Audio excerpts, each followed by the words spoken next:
Welcome back to the Digital Action Podcast. This is Robert Brown with the Kentucky Valley Educational Cooperative.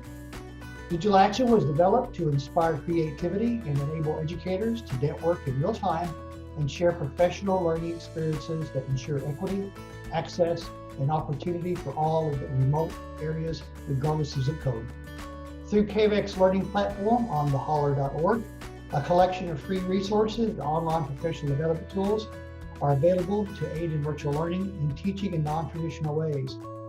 Part of our work with Digital Action is to network with others who have to share similar visions. And today I'm excited.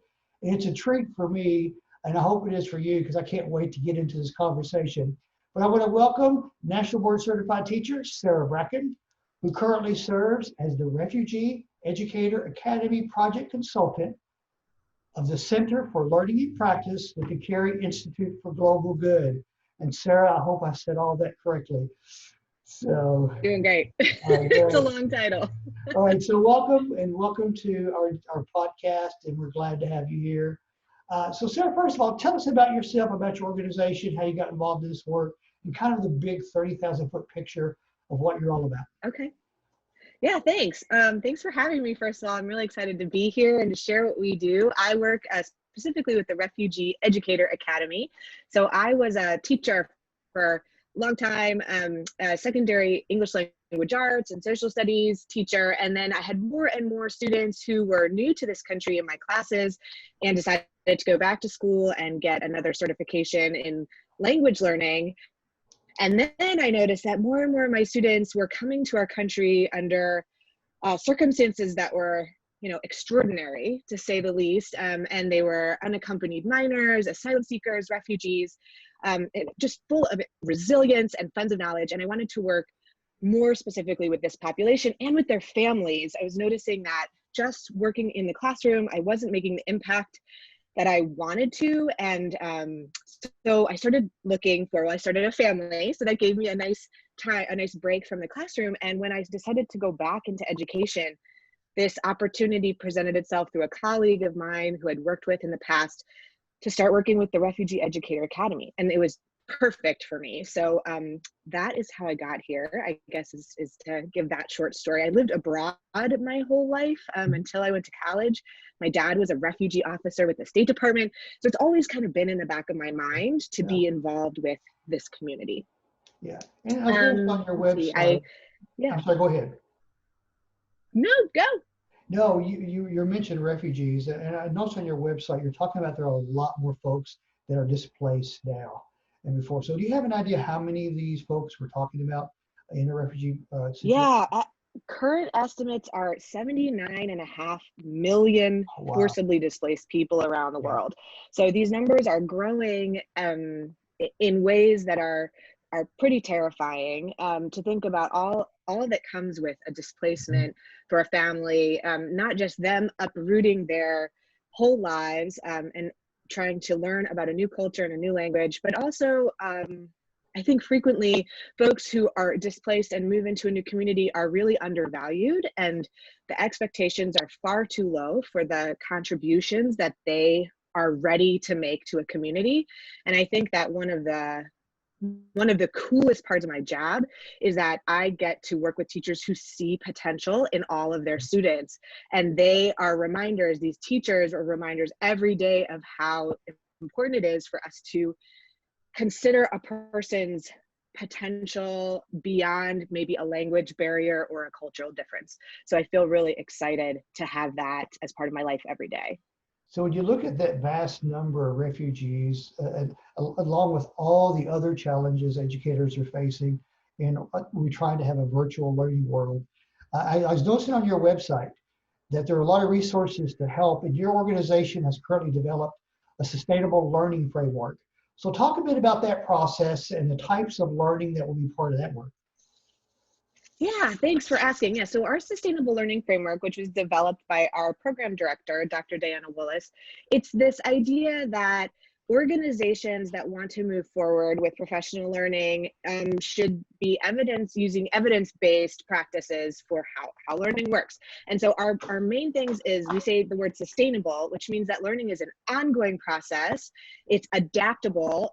And so again, in the COVID era, that has really been at the heart of some of what we do. How do you continue to grow your practice, continue to be a strong educator, even as you have to shift online? And so we also think that sustainable means that it's collaborative. You're not doing this work in isolation. It's possible you're doing it with your immediate colleagues, but maybe you're working on your own. I know you work with a lot of rural educators, so do we here in Alaska.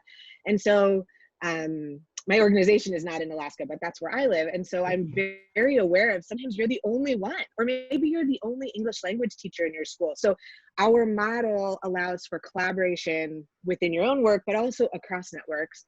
And then a big piece of our sustainable learning framework is reflection. We know that strong educators take time to reflect on what they're doing within their context. So our idea is to give a framework to organizations where their educators are learning, growing, working together, and reflecting on how that process is impacting their work. And I think that in some ways, none of this is new, right? But what Dr. Willis has done is she's brought it together as a way for organizations to set up a literally sustainable learning system that you can come back to again and again and again to grow your organization and its leaders. So we come back to these words that are sustainable, adaptable, collaborative, and you think about the collaborative piece. Like you said, you're located in Alaska. I'm sitting here in Kentucky. We've had conversations with others. You've also mentioned growing practice, reflections, etc. And all of these are components of something that we're greatly involved into with micro-credentialing. And you guys are working with micro-credentialing as well, correct? Yes. All right, so talk about your micro-credentials, if you have stacks, how that works that you're currently using, and where can you find these micro-credentials? Yeah, thanks. So our micro-credentials, we currently have 5, and we're in the process of growing a 6th one in collaboration with the UNHCR, which is very exciting because it means we're taking our work abroad into the European context. So that's exciting. But our current 5 micro-credentials are geared towards supporting educators of refugee and migrant students, but really, you know, a lot of times teachers in the US classrooms don't know the status of their students, but they might know they're learning English, or they might know that they're new to the country. So our micro-credentials are really designed for educators of all of those students. We have a micro-credential on differentiation. We have a micro-credential on being culturally relevant and sustaining. We have a micro-credential on trauma-informed approaches and social and emotional learning. So these are kinds of we saw a need, or teachers were telling us that they wanted to grow or demonstrate proficiency in these competencies. And so that's how we built our stacks. I think that the coolest thing about the micro-credential for folks who maybe are new to this, because it is still new, we're only up and running in 2019. We're on the Digital Promise platform for folks who want to find us. I think the coolest thing for me is that they are a way for educators to tell a story, and it puts the power in the teacher's hands. So the teacher says, I can do this. I know how to do this competency. I can differentiate my classroom for all kinds of learners. And let me show you what I can do. Let me show you, boss, or let me show you families, or let me show you colleagues, or whomever it is, that I really know how to do this. And that teacher gets to okay, so what micro-credentials are that's special is, instead of a general professional development, even the best PDs where you kind of sit together in a room, they're not necessarily geared specifically to you. You have to make some decisions about what you take away and what you leave behind. Whereas a micro-credential is based entirely on you. You bring this opportunity to demonstrate learning to your class. Or if you're a counselor, maybe you're learning about trauma-informed approaches with new immigrants. And so you're building your artifact, is the term that we use in Digital Promise, based around your practice. Every single thing you're doing is useful immediately to you. It's relevant immediately to you. It's just a kind of a new way of thinking about professional development. And we are so psyched about places like Kentucky that are starting to recognize this kind of PD, because you know, teachers will do it for free. They'll do it out of professional growth. and out of their hearts. But when we recognize teachers for the work that they're doing, that makes a big difference and brings in even more people. So It does yeah, I make a think I big just sort of difference. said a mouthful because I'm excited and we're new.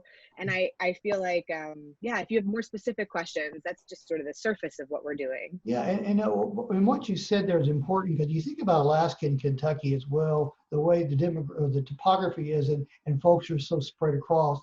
Often they would have to travel, and with micro-credentialing, you don't have to worry about the hotel, the food, the travel, the subs, etc. You're able to provide these where they can go on their computers at school or at home and get really great professional learning opportunities. Is that Right. And it's not, and they're not a given, what's the term? Why can't I think of it right sit now? and It's get? early here in Alaska. Sit and get. Yeah, yeah, It's not a sit and get. I mean, yeah. this is a self-paced, online, in context opportunity to grow. And what I love too is that sometimes an educator might take one of our courses that are longer, maybe a 3 or a 6 week course that we offer. And at the end of it, they've got, clock hours or CEUs or Mhm. maybe some college credit, but then they want something immediate. They want to say, look, I want a badge. That's what the term that we're using in micro-credential world. I want a badge. I want something that I can show for all this learning that I did. So you have educators who actually are taking on micro-credentials when they already know or feel good about something they're doing, as well as those teachers who want to learn how to do it. So you have both kinds of teachers approaching this. Mhm. I think that's really cool. I think it's great that you can collaborate with, I've taught in 4 states. So if I wanted to, I could collaborate with a friend in Maryland with whom I used to teach. We could do a micro-credential together. And because it's virtual and it's at our own pace and it's based on our own classrooms, we could support each other in that work, even though we're not in the same district. I love that. I just think there's a lot of potential. I think that collaboration piece and that networking piece with the micro-credentials or any competency-based learning is so important. However, you also mentioned something else I want to back a bit. You talked about the specific skills for dealing with students with trauma and refugee situations. But when I think about that, and I may not have someone with those as severe as some people being uprooted from their country or whatever, but even if they went through that micro-credential, this would pertain to any student they have, regardless of their household. Does that make sense? Yeah, that's absolutely right. I think that strong educators know. I mean, this is one of the things that Refugee Educator Academy is based on. Educators have experience. Educators know what they're doing. They are the ones who are face to face with students every day, with families. And our job is not to say, do it differently. Our job is to say, like, can we support you? What does that mean? Do you need some resources? Do you need an ear to listen? Do you need someone to acknowledge and give you credit for what the work you're already doing? Our job at REA is to connect educators and to build on their already existing incredible work. And so I think that what micro-credentials do is it gives us this opportunity, a real life person who's there to support you as you are telling your story as a teacher and what you already do. So you know that differentiation matters for all kids. You know that kids are different. Doesn't matter if they're from Eritrea or if they're Right. from Austin, Texas, right? Like Yeah. that child is unique. You know that. And so if we can support you in giving you some differentiation ideas or resources or acknowledgement for the work you're already doing in differentiation, awesome. That's what we want to do. Same with Cell or same with yeah, like you said, our micro-credentials are designed for all educators, just that the language that we use Mhm. frequently refers back to students who are new to our country. So you talked about talking and collaborating with teachers across the states about everyone's individual needs and professional learning, individual needs that kids have, because regardless of place, they have the need where they are now. So in that vein, how many teachers across the states or even across the globe that you have currently working or creating micro-credentials with you? That's a great question. So we are new. We just got up in 2019, as I said before. So we've had a few teachers, mostly alumni and their colleagues from our larger courses Mhm. who've engaged in our micro-credentials. But with the pandemic hit and teachers sort of started moving away from these more formal, even though they're very personalized, they are more formal professional development and learning opportunities. So we have seen less interest than at the very beginning when they were first launched, but we're starting to see more teachers writing to us with excitement. So we know that we're building this momentum and we're very excited. We had pilot programs in Arizona, Washington State, and New York. So many of the educators who've expressed interest have come from those states because they know us. But slowly, as those teachers move or as they get word out, we have a couple of webinar and workshop series that we get folks from all over the world to attend. So more and more teachers are asking us about this process. In terms of who is working on them, also a cool question because it's something that we just started. So the original writer of these was Julie Casper. She's the program director of the Refugee Educator Academy. She's former Arizona educator, super innovative. And so she wrote them, and then now there are folks like me who help to revise them. We have project consultants who are translating them into other languages, which is super cool. And we just started a collaboration with, I don't know how much I can say because it's very, very new, but we just started a collaboration with some international partners, and the teachers in these camps, refugee camps and urban settings with lots of refugee students will be writing this new stack of micro-credentials that's set to start up next year. So we're very, very excited to have collaborators internationally as well as here in the United States. Exciting. I know as was going through this as well with COVID and any virtual learning, we're seeing folks pick up some of our credentials as well from different places. Like, who are these people that are doing these? And there are working with students of poverty, like special ed needs populations, etc. So in thinking about all that work globally, do you have any idea how many folks are currently using them right now? They've been successful? I don't. I couldn't give you that number. I know that, we graded a couple last month. So I know that there's kind of this steady interest and trickle in, but again, I know we're growing. I mean, it's a year, in, and so we're very excited to grow. And Julie was doing this by herself up until recently, and so I know that was also a limiting factor. I think a lot of people don't realize that micro-credentials are supported by and assessed by people, not computers. You have an individual who's there to support you and to help you and to eventually evaluate you, although that's all anonymous, but it is still real people behind the work. And so as our organization grows, we're still only 3 years old. So as our organization grows, we develop capacity to support more educators, which is really exciting. Yeah, so come on, check out Digital Promise, check out REA's micro-credentials, we're ready. Okay, so say that again, check out Digital Promise. Now, without the acronym, what would they look for? So the Digital Promise site, you can look for organization. So what organization? Yeah, so our organization is called Refugee Educator Academy, REA. It's also under the Carey Institute for Global Good. So let me share my screen and I'll show you our website so that you have that for your viewers. So here's our website. We are the Refugee Educator Academy, and we're housed in the Center for Learning and Practice. We're actually the flagship program of the Center for Learning and Practice. And our larger organization is called the Carey Institute for Global Good, which is in New York. That's why I had to write down your titles. Yes, because there are 3 long titles. That's true. Yeah, and so you can see some folks that I mentioned. Here's Diana Willis. She started the center, and Julie Casper, who's really the energy behind the Refugee Educator Academy. This woman is lovely. Her name is Marissa Windmill. She's actually the woman who contacted me about working for this organization. So we have teachers like Marissa. She works in Kent School District in Washington State. She's on our board, and she was a facilitator for us, and now she's an advisor for us. And so our whole idea is to take amazing educators like Marissa and help them, not help, she doesn't need help, she's helping us all the time, but our goal is to partner with educators like Marissa to build capacity for refugee educator leadership within districts all around the country and obviously around the world too. So Marissa is just an incredible advocate for all students who are new to our country, and so that's why she's featured here. But yeah, we have courses that we offer that are. So for those who are listening and not be able to see this, it's learninginpractice.org. I just want to say that again, learninginpractice.org.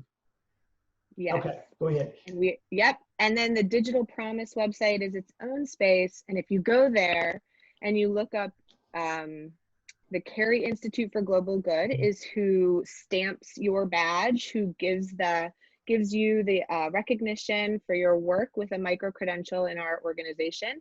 So you would want to look for the Carey Institute badges. Okay. But if you put in anything about refugee education, you'll probably find us. That's awesome. And you were getting ready to scroll down on your screen a little bit to show something else. Oh, it's just, if you go there, you'll see all sorts of stuff. We have lots of cool opportunities. We have, like I said, a webinar series. Our 2020 webinar series ends this Saturday is our final one. If you're interested, I can give you my email. I'm not sure how that works. We also have a critical issues in refugee education series going through the end of the 2020-2021 school year. In 2 Saturdays on the 12th, it's about shifting power in the classroom to give students more power, and very excited about that one. So we have those kinds of ongoing opportunities to engage in dialogue and learning with other educators. We also offer a course. We offer a course that we can tailor to your school if you're interested in having it be more specific to all of your math teachers or to your community. So all that information is on there. Almost everything that we offer in terms of micro-credentials and micro courses and workshops, those are free or almost no cost. Okay. Some of them were, some of the bigger courses or some of the more tailored courses do have a cost, but you can do a lot on your own for free. I'm starting to go check all these out. And when we post this webinar, it's also in like a vlog, so folks can watch. And we will in the summary put any additional links you would like us to put, including that 2020 webinar series, so we can include that'd be great. That. We're getting close and we're running short on time here. But are there any other things you'd like to mention about your organization, about your work that you would like the listeners or the viewers to hear? No, I mean, I'm just in awe of what educators do every day, and I think even more so now. I mean, you mentioned that I'm nationally board certified. I had to renew this year, so I just had the privilege of co-teaching with an old colleague of mine in Washington State, and so I've been out of the classroom for 2 years, but I was back in for a week to do this teaching, and I mean, it's no joke right now. Kids are eager to learn, but the technology is a real barrier as much as it is a support. And I think educators are so creative today, and they are resilient, and they're working. We're getting reports of twice as much as they've ever worked since their first year of teaching. And so my heart and my energy goes out to teachers around the country and counselors and administrators. You are doing a huge service for our country and our young people, and I'm just so grateful to get to work with you every day. So thank you for your work. You know, there are times, Sarah, that I have some summary statements, but you are so on target, and those are fantastic, and I appreciate the kudos you've given to our teachers and our administrators. It is a trying time, but they are rising to the occasion. And so thank you for highlighting them at this point. Our time is about up, so we're looking forward to getting this out to our viewers to listen and to view. And on behalf of the Kentucky Valley Education Cooperative, Sarah, thank you so much for sharing this. I'm gonna go on and look at your website even more at learningandpractice.org. And we look forward to any questions that some folks may have. Can they contact you, Sarah, if they have further questions? Yes. How would That'd they do be that? great. I'll put my email address is probably the best way. I'll put it in the chat and I'll say it out loud for those who are listening in. It's sbracken.consult@gmail.com. So it's sbracken.consult@gmail.com. Thank you so much. And on behalf of the Kentucky Valley Education Cooperative, we will catch you on the next Digital Action podcast. Thank you so much for having me. It was a pleasure.